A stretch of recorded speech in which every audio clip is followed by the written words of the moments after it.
원천무효 청문회 증인선 중단하라. 누굴 위한 탄핵인가? 탄핵정치 중단하라! 중단하라. 중단하라. 중단하라.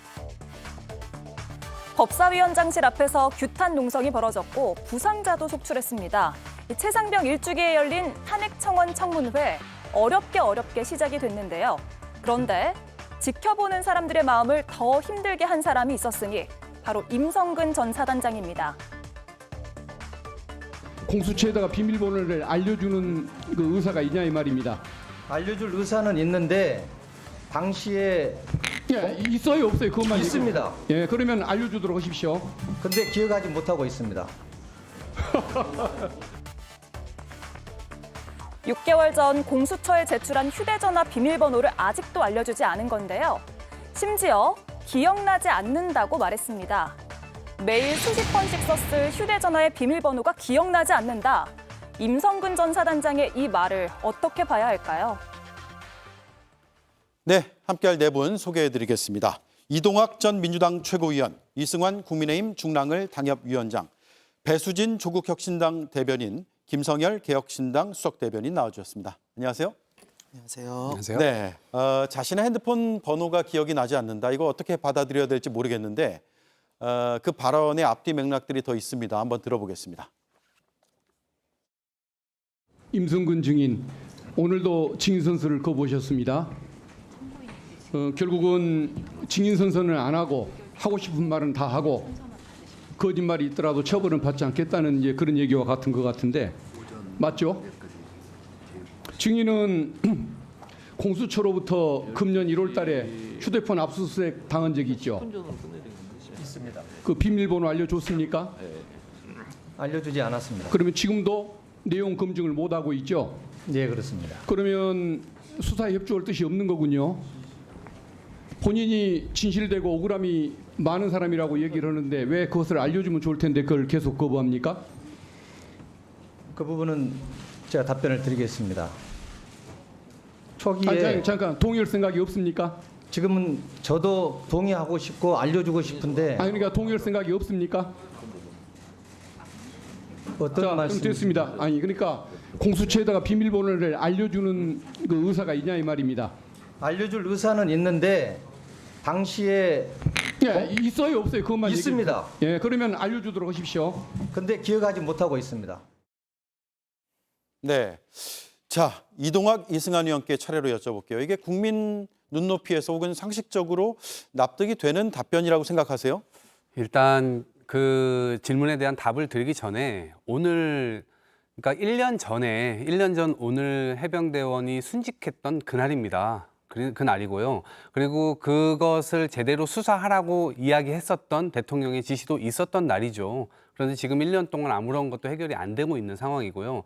그런 상황에서 지금 저렇게 해병대 이 1사단장이라는 분이 나와가지고 저거를 가르쳐주고 싶다라고 얘기를 하면서도 기억나지 않는다라고 얘기를 하는 것은 이거는 국민을 완전히 우롱하는 것이라고 생각을 합니다. 예. 그리고 오늘도 이따가 좀 자세하게 좀 말씀을 나누겠지만은 변호인의 어떤 자격도 없는 그런 사람에게 지금 어떤 법적인 혹은 어떤 조언 이런 것들을 현직 검사로부터 받고 있다라고 하는 것을 오늘 드러냈거든요. 그러니까 그런 측면에서 도대체 이 상황을 어떻게 인식하고 있고 국민의 인식에서는 동떨어진 이 방향으로 지금 가고 있다라고 하는 것을 오늘 저 질문과 답변을 보면서 국민 여러분들께서는 굉장히 많은 다양한 생각을 하시게 됐을 것 같습니다. 네, 이승환 의원님. 적절하지 않습니다.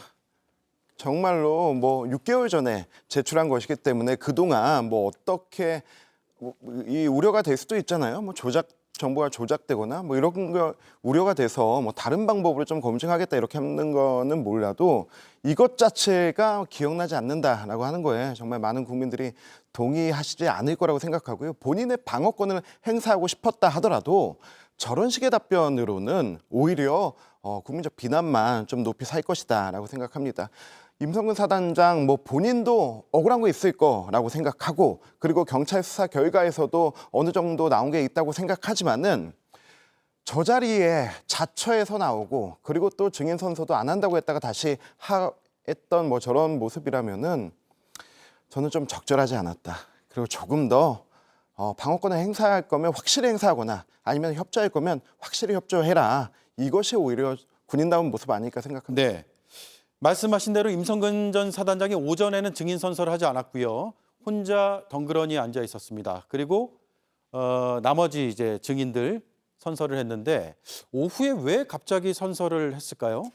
네, 오전에는 증인 선서를 거부를 했습니다. 임성근 전 사단장이요. 그런데 지난번에 같이 거부를 했던 이종섭 전 장관, 신범철 전 차관, 임기훈 전 국방비서관은 증인 선서를 했습니다.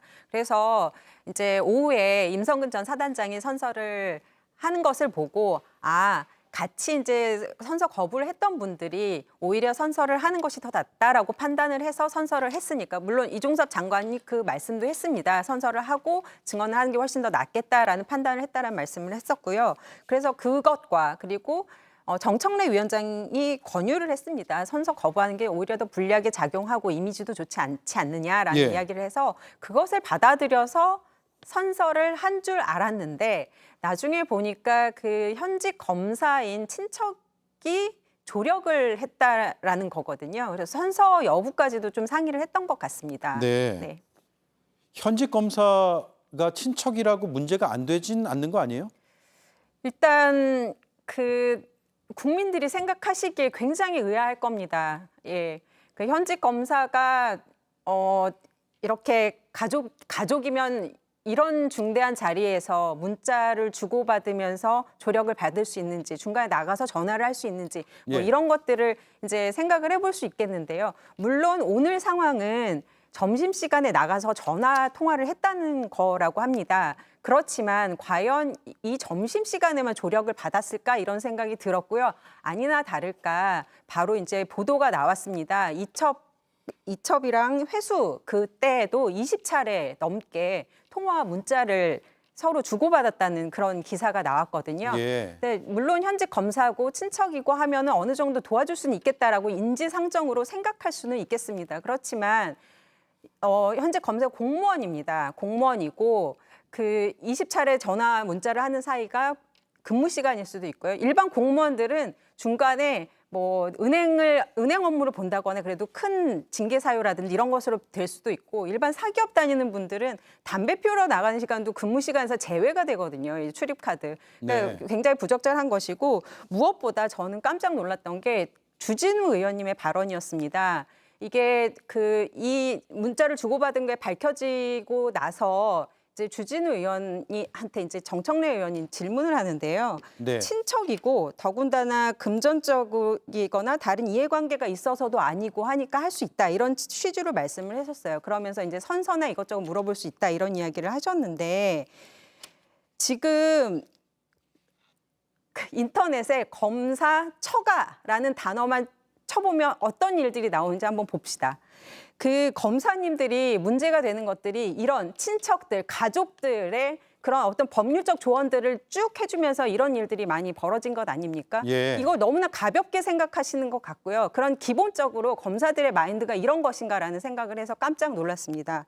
그리고 선서 등 여러 가지 질문할 수 있다라고 발언을 하셨는데, 이거는 그 문자가 선서에 관련된 것이 아니고 그 박균택 의원님의 핸드폰 제출이나 이런 것들 관련된 것에 대한 질문이었습니다. 예. 선서에 대한 질문이라는 게 나오기도 전에 주진우 의원님이 아는 듯한 발언을 하신 거거든요. 그래서 이런 모든 상황을 봤을 때 그 단순히 친척인 검사에게, 현직 검사에게 오늘 선서 여부를 통화로 질문했다, 이런 것에 국한된 문제가 아니다. 이미 이 사건 전반에 걸쳐서 많은 조력을 현직 검사로부터, 그리고 그 현직 검사는 또 다른 어떤 네트워크를 통해서 이 내용들을 서로 공유를 할 수도 있는 거 아니겠습니까? 그래서 그런 것들이 여러 가지로 복합적으로 좀 문제가 되는 거 아닌가 이런 생각이 들었습니다. 네, 제가 김성열 위원하고 이동학 위원께 차례로 여쭤볼게요. 그러면 이게 단순하게 부적절한 행위로만 보면 되는 건지 아니면 법률적 문제로까지 확대될 수 있는 건지가 궁금하거든요.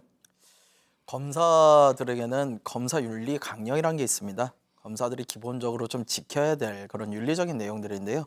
거기에 보면 이런 것들이 있습니다. 이제 직무와 관련된 정보나 이런 것들을 알아서 그런 걸 사적으로 유용하면 안 된다라는 부분이 있어요. 지금 임성근 사단장 지금 잠재적 피의자입니다. 잠재적 피의자로서 언제 어떻게 재판을 받을지 모르는 상황인 거죠. 예. 근데 그 상황에서 검사가 조언을 해준다. 물론 아주 간단한 조언들은 가능합니다. 또 게다가 또 친척 관계다. 그럼 또 거절하기는 어려웠겠죠. 하지만 검사라는 직분상 알 수 있었던 수많은 공적 정보들이 있을 겁니다. 그런 걸 활용해서 만약에 도움을 준다. 그건 굉장히 부적절한 일이죠. 검사 윤리 강령에도 맞지 않는 일입니다. 이런 일을 가지고 해놓고는 친척이라서 괜찮다, 뭐 작은 일이라서 괜찮다 이렇게 해나가면은 결국에는 검사 친척 하나 없는 우리 일반 국민들은 어떻게 되는 겁니까? 저는 이거 굉장히 부적절한 일이었다고 생각합니다. 네. 그러니까 저는 이게 변호사의 어떤 자격이 없는데 지금 굉장히 부적절한 일이 된 겁니다. 그리고 검사는요, 아까 지금 말씀하셨지만 사명이라는 게 있어요. 기본적으로 이게 뭐 공익의 대표자고요. 국법 질서 확립에 대해서 이 뜻을 가지고 그렇게 활동을 해야 된다라고 얘기를 하고 있어요. 그리고 직무수행과 관련해서 공정성이 의심받을 우려가 있는 경우 이런 것들에 처신에 유의해야 된다라고 되어 있습니다. 그러니까 이런 측면에서는 윤리 강령을 일단 벗어나는 것일 뿐만 아니라 당연히 이 부분은 어찌 보면 고발 조치돼서도 조사받을 수도 있는 겁니다. 그런데 저는 법률적인 내용보다도요, 일단 기본적으로는 대통령도 연루가 되어 있을 수도 있다라고 하는 그 인식 체계가 국민들에게 굉장히 공공하게 넓혀 있는 상황인데 그 상황 속에서 과연 지금의 대통령의 치하에 있는 이런 수사기관들이 공정성이라든가 아니면 제대로 객관성을 갖고 수사를 할 거냐라고 하는 이 신뢰가 무너지고 있는 그 상황을 그대로 보여주는 것 아닌가라는 생각입니다.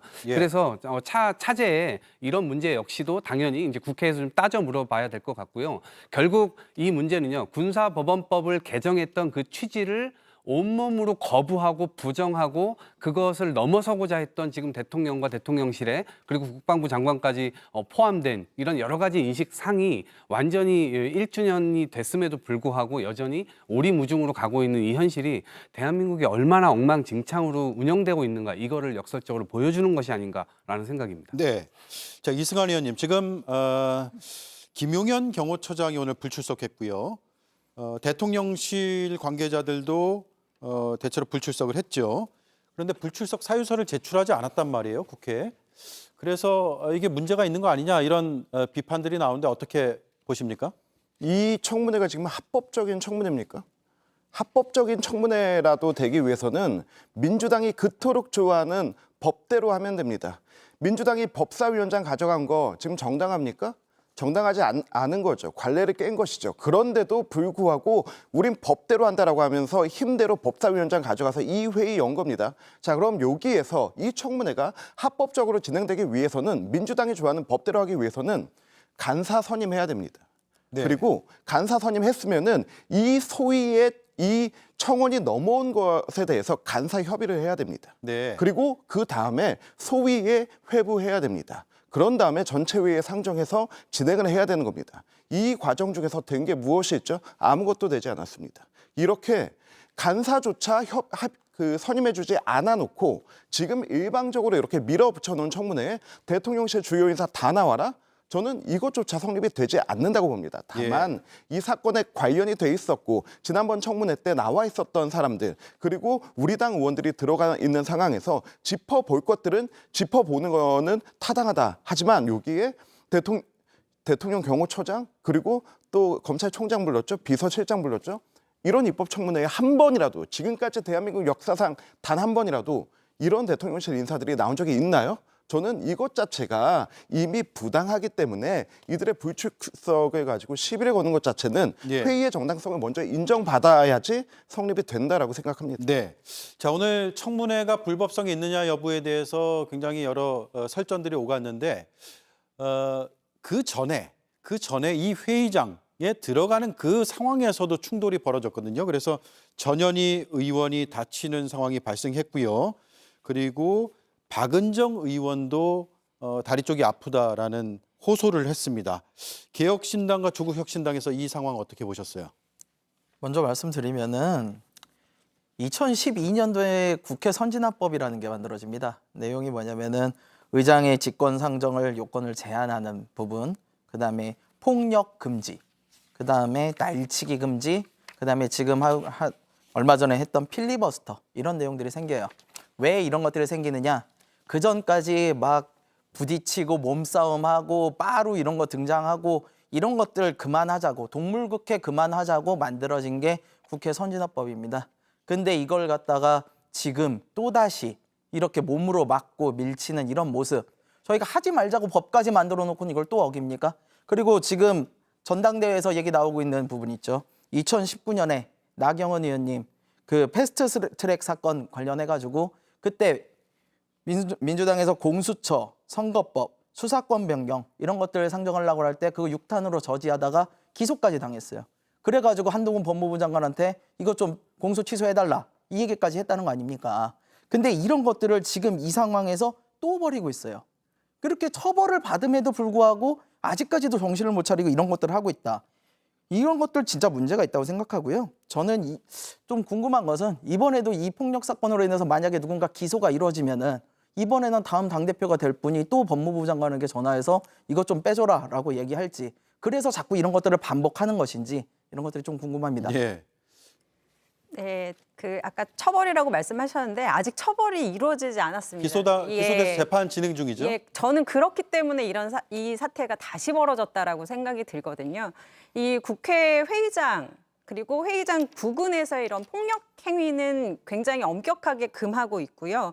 일반적인 그런 어떤 폭행죄에 비해서 이렇게 국회 회의 방해 금지는 더 강하게 처벌하는 조항도 두고 있습니다. 뭐 법을 이렇게 따지자는 게 아니라 왜 그렇게 했느냐. 아까도 말씀하셨듯이 이제 동물국회 그만하자라는 취지로 해서 조금 강하게 그런 입법 의지를 좀 담아서 이런 조항을 만들었는데 예. 지금 패스트트랙 사건 뭐 이번에 다시 문제가 됐지만 그게 제대로 처벌을 받지 못했기 때문에 이번에 또 다시 이렇게 해도 되는구나. 그러면서 지금 국민의힘의 그 법사위원이 아닌 다른 의원님들 그리고 당직자 보좌진들이 다 이제 많이들 오셔가지고 방해를 했다는 거 아닙니까? 그리고 그 진짜 구체적으로 어떤 분들이 이제 폭력적인 그런 충돌이 있었는지는 이제 면밀히 좀 검토를 해봐야겠지만 그런 행위가 있다고 하면 또 고발을 한다는 거 아니겠습니까? 예. 다시 또 이런 동물국회 모습이 반복되는 것 같아서 안타깝습니다. 네, 누구 잘못이냐 가지고 청문회장 안에서도 설전이 벌어졌거든요. 한번 보겠습니다. 전현희 의원님 잠깐만 나와보세요. 잠깐 떼보세요.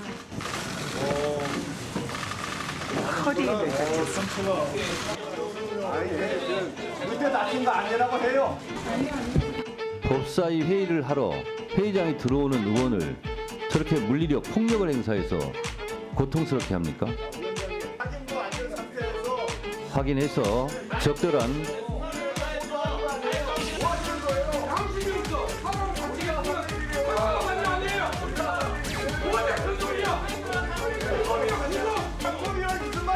앉으세요. 앉으세요. 앉으세요. 자, 이거 누구 잘못 같습니까? 전현희 의원 저거 누구한테 다쳤는지 본인 알고 있을 것 같은데요. 아, 그래요? 저희는 알고 영상을 있는데 계속 돌려봐도 네. 정확히 못 찾겠더라고요. 알고 있을 것 같아요. 그런데 이걸 가지고 누구를 고소하지도 않고 뭐 체증을 하지도 않고 저러고 있는 이유는 지금 전당대회 출마하지 않았습니까? 최고위원 후보지 않습니까? 이렇게 계속 화면 나가고 자기 이름 거론되는 거 즐기고 있는 것 같습니다. 여기 계신 분들 중에서도 2019년 패스트트랙 충돌 때 계셨던 분들이 있는 것 같은데요. 저도 저 때 똑같이 한번 다쳤습니다. 어디 다쳤냐면요. 카메라에 부딪혔습니다. 예. 딱 카메라 기자가 사진 찍으려고 하는 그 위치에 얼굴이 부딪히면은 저 정도 다치더라고요. 그래서 촉각으로 느낌으로 알 수 있는 것 같은데요. 이거를 정쟁의 용으로 이렇게 사용하려고 이거 폭력이다라고 얘기하는 것 자체가 저는 너무 웃깁니다. 이거 체증에서 나오면은 다 나옵니다. 예. 정말로 국회가 예전과 달라졌습니다. 2012년 동물국회 얘기하시고 2019년 패스트트랙 사태 얘기했는데요. 그때 정말로 온몸으로 막고 있었을 뿐입니다. 그 누구와도 충돌이 없었고요. 그 유명한 빠루 사건, 쇠지렛대 사건도 민주당이 사용했던 도구를 나경원 당시 원내대표가 민주당이 이런 걸로 우리 의회를 겁박했습니다라고 들고 있던 것입니다. 저는 전현희 의원 저렇게 해서 본인 이름값 올리고 최고위원 준비하는 거 좋다고 생각하는데요. 본인은 알고 있을 것 같습니다. 카메라에 부딪힌 것 같습니다. 예. 다만 지금 부상 정도 어느 정도인지 모르겠지만 건강 회복은 좀 필요해 보일 것 같습니다. 네, 저는 동물국회가 다시 돌아왔구나 이런 걸 생각하게 됐는데요. 저런 것이 생길까 봐 국회법이 개정된 거예요. 국회법이 어떻게든 선진화법이 되면서 165조에 보면 국회 회의 방해 금지 규정이 명확하게 있습니다. 그 금지 규정이 뭐냐면 회의장을 포함해서 국회 로텐더홀까지 다 포함하고 사무실 복도까지 다 포함합니다. 근데 지금 저 화면을 보시면 아시겠지만 저기가 복도거든요. 저 복도에서 지금 국민의힘 의원들과 보좌진들이 다 같이 피켓을 들고 저기에 앉아 있다가 들어가려고 하니까 갑자기 격앙되면서 들고 일어나면서 저기가 갑자기 굉장히 많은 사람들로 확 붐비게 되는 겁니다. 그러니까 사실 가해자가 누구인지도 모르는 상태에서 밀려버리게 된 거예요. 그러면서 아마 허리도 삐끗하시고 지금 다리도 다치신 것 같고 특히나 얼굴에는 저렇게 아예 이 눈에 보일 정도로 빨갛게 벌거 오른 모습을 볼 수가 있는데요. 어쨌든 저거는 법으로 금지되어 있는 건데 저 법 금지되어 있기 때문에 저걸 하게 되면 166조에 처벌 규정을 또 두고 있습니다. 그래서요 5년 이하의 징역이나 1,000만 원 이상 이하의 어떤 벌금까지 물게 돼 있어요. 근데 오늘 정청래 위원장께서 무슨 말씀을 하셨냐면 다중 위력일 경우 이것은 가중처벌 받을 수 있다. 이것은요 7년 이하의 징역이나 2천만 원 이하의 벌금으로 확 올라갑니다. 그러니까 저게 아마 다중이었기 때문에 저 부분은 아마 차후에 체증을 하든 아마 여러 카메라 뭐 여러 가지 이 사진기 이런 게 다 있었기 때문에 그런 것들 통해서 결국에는 국회법을 어긴 것에 대해서 다시 한번 점검이 있어야 되지 않을까 이렇게 싶습니다. 알겠습니다. 그런데 참 여야가 이런 것 가지고도 싸우나 싶은 장면들도 오늘 청문회 전에 있었거든요. 보겠습니다. 잠겨 있어? 잠겨 있어 지금. 잠겨 있네. 우리 전화를 해 내가. 자, 이렇게 하시면 여러분 괜찮습니까? 나경원 의원도 이렇게 했다가 문제가 됐던 거 아니야? 문 연락을 해요. 쓸데 소리하지 말고. 걱정되는데? 문 연락을 해요. 법사위원장이 왜 법사위원들을 안 만나요? 아 여기도 우리를 회의를 하는데 왜 여기 와서 나한테 소리를 질러요? 법사위원장이 왜 법사위원들을 안 소리를 질러요 만나요? 나한테? 먼저 소리 질렀잖아요. 내가 뭘 소리 질렀어? 이 사람 자꾸 원래 목소리 말하네? 자체가 소리 지르는 목소리잖아요. 우리 서영교 젊은 사람이 아니고 서영교 의원님, 일도 없어. 서영교 몇 살이에요? 몇 살인데 저보고 젊다 그래요? 아니 문좀 열. 나이가 무슨 상관이에요? 조용해요. 의원님 국민한테 부끄럽지 않으세요? 그래 이재명 나는 전혀 이재명 방탄하는 국민한테 부끄럽지 않으세요?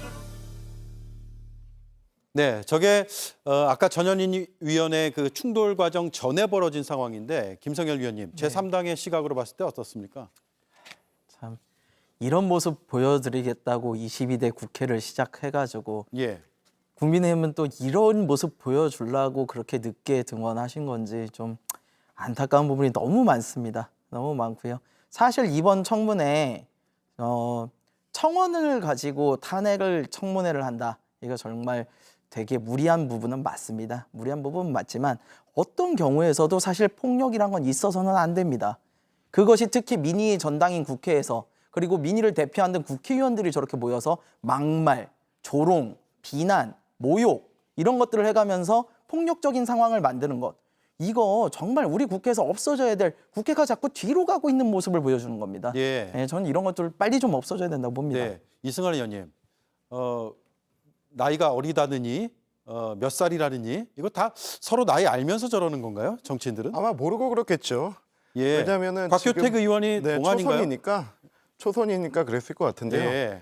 근데 가장 핵심은 지금 여당 의원들이 법사위원장을 면담하겠다고 만나겠다고 하고 있는데 문 걸어 잠그고 안 열어준 거 아닙니까? 그러니까 문 안 열어주니까 그 앞에 앉아서 기다리고 있던 거고요. 그렇다면은 서영교 의원 지금 사선 의원 아닙니까? 그리고 본인도 야당을 해보지 않았습니까? 그렇다면 야당 의원들의 저 심정 알면은 중진 의원님 여당 의원들의 저 심정 알면은 중진 의원이면은 법사위원장한테 그래도 한 번은 만나주세요. 간사격 되는 사람 만나주세요. 원내대표도 왔는데 만나주세요. 그 정도 얘기해야지 왜 소리 지르냐 가지고 싸우는 것 자체가 국회가 정말 품격을 잃었다. 저는 품격은 잃을 수는 있지만 천박해지면 안 된다고 보거든요. 근데 지금 오늘 하루의 모습은 그냥 모두 다 그냥 천박함의 끝을 보여주고 있는 것 같습니다. 네 분의 생각이 거의 비슷할 것 같습니다. 네, 제 생각도 거의 다르진 않은 것 같고요. 자, 다음 이슈로 넘어가겠습니다.